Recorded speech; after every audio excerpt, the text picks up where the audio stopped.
Hi everybody, this is Victoria. Welcome back to another new episode of Discovering Art Together.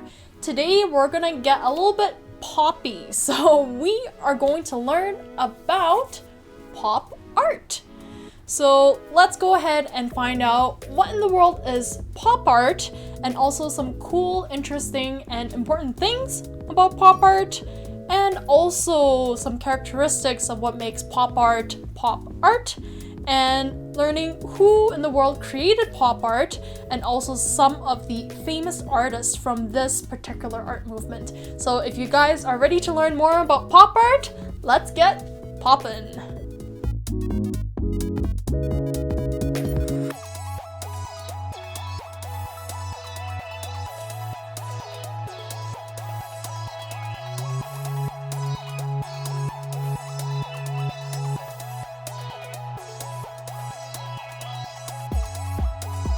So our very first question is, what is pop art?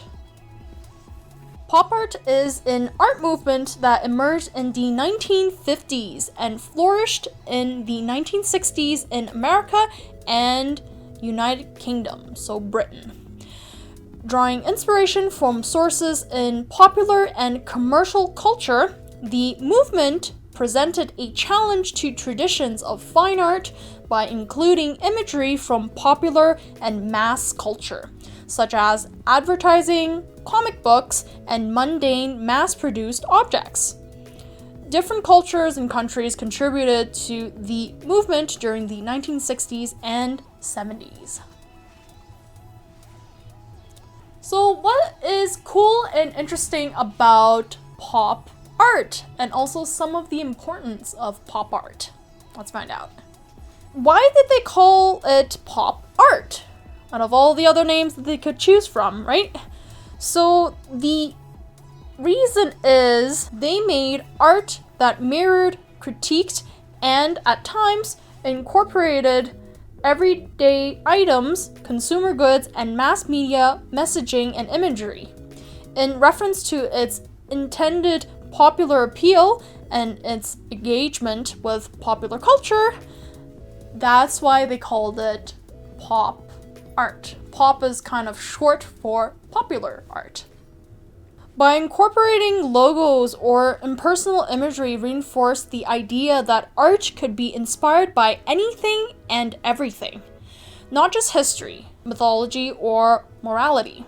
Pop art is often characterized by bold colors, particularly the primary colors red, blue, and yellow. That's what makes the art pop.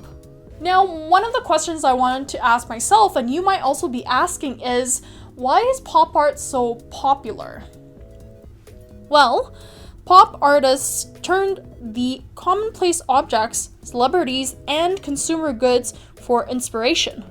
They sought out to remove the barrier between high art and everyday life, asserting that art could be as ordinary as a soup can or as common as a comic strip. Pop art often uses vivid primary colors such as red, blue, and yellow, along with high contrast combinations. These hues reflect the movement's aim to embrace consumer culture and create art full of energy and modernity. These vibrant colors grab attention and challenge traditional artists' norms. That's why pop art is so popular. Now let's take a look at some of pop art characteristics. Number one is bold use of color and imagery. Second is incorporation of consumer culture. Number three is celebrities and iconography. And number four is bold typography and language. Now we want to ask, who in the world invented pop art? And you might be thinking of somebody called Andy Warhol. And I also thought about that too, but let's actually find out who was the actual creator of pop art. Pop art's creation is credited to Scottish artist Edoardo Palozzi and his fellow members of London's The Independent Group. Beginning in 1952, this group of artists, architects, and writers met and initiated the pop art movement.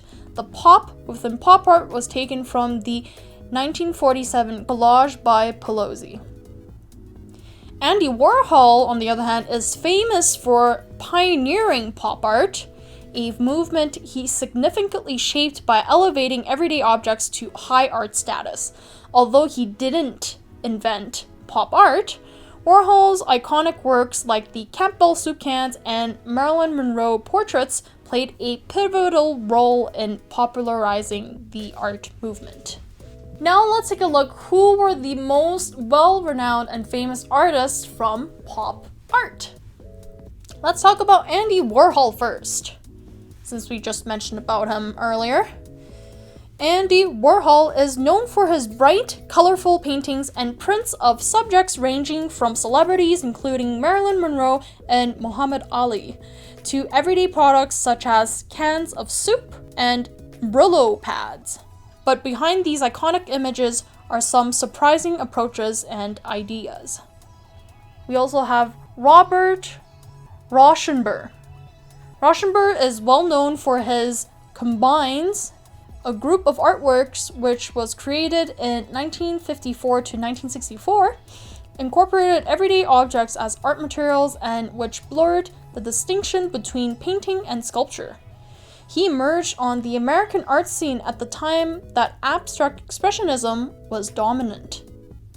And though the course of his practice, he challenged the gestural abstract painting and the model of the heroic self-expressive artist championed by that movement. Jasper Jones. Jones made signs such as flags the main images in many of his artworks. In assembling his works, Jones utilized items from in everyday life such as newspapers, found objects, and mass-produced goods. His style went on to influence major movements such as pop, minimal, and conceptual art. We also have Roy Lichtenstein. He became famous for his bright and bold paintings of comic strip cartoons as well as his paintings of everyday objects. He was one of the group of artists making art in the 1960s who were called pop artists because they made art about popular things such as TV, celebrities, fast food, pop music, and cartoons. If you guys are curious about the art movement that came before pop art, which is called op art, you guys can check out this video over here or over here to learn more about that art movement and also learning what is the difference between op art and pop art. Thanks again so much for watching today, and I hope you guys learned something new about pop art and getting to discover some of your new favorite artists and also discovering new things that you might have not known about pop art. If you loved this video, please remember to click the like button and also hit the subscribe button too to get the latest update on when a new episode comes out each week so you can learn more about art, art history, and about artists as well. And also don't forget to comment below and let me know what was your favorite part in this episode and what was your favorite thing that you learned about pop art. I would love to know more and chat with you guys. So make sure you comment down below. Thanks again, and I shall see you guys next time. Stay creative, have fun, happy painting, drawing, and till next time, bye!